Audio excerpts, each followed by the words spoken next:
Castellano, lección número 8, sábado 22 de mayo de 2021. Al restaurante, parte 2. Vocabulario. Al restaurante.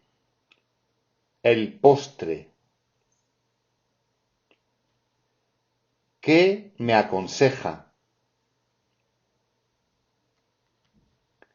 Flan de huevo. Tarta de manzana. Helado. Chocolate. Vainilla. Fresa. Fruta natural. Casero. La cuenta. Tarjeta bancaria. Efectivo.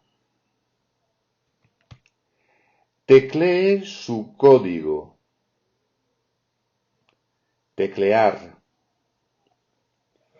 Un comprobante.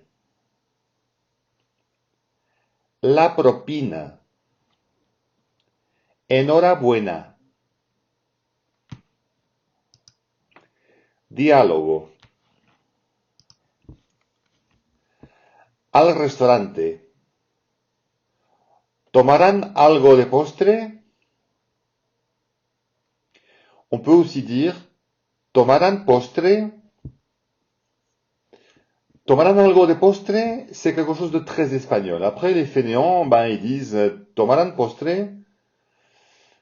¿Qué me aconseja?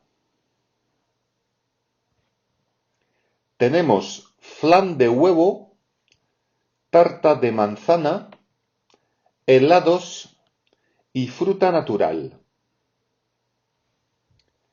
¿El flan, la tarta y los helados son caseros? Lo son. El flan y la tarta son caseros, pero los helados no lo son. Dos flanes, una tarta de manzana y un helado de chocolate.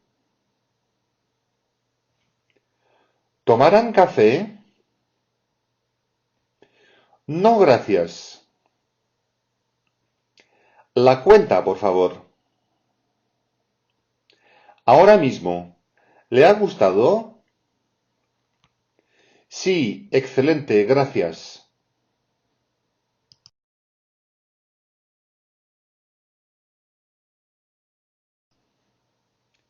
Gramática.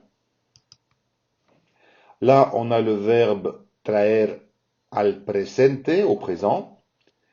Traigo, traes, trae, traemos, traéis, traen.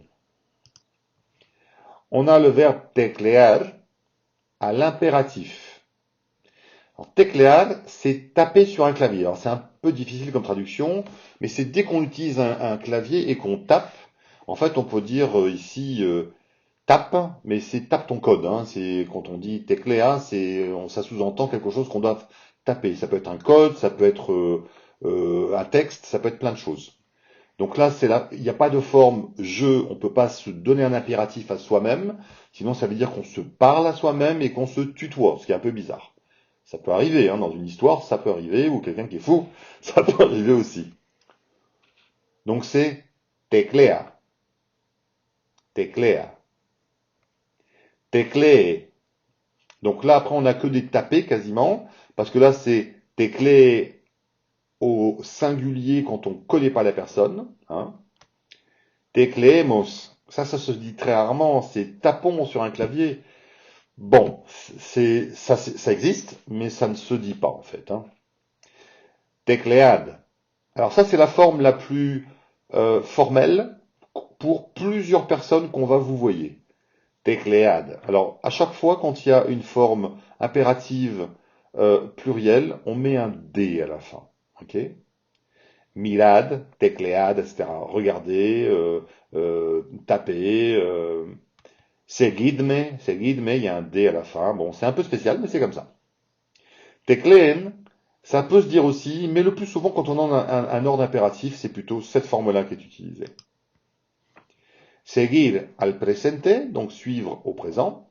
Sigo, sigues, sigue, seguimos, seguís, siguen. Ensuite, on a seguir al imperativo, à l'impératif.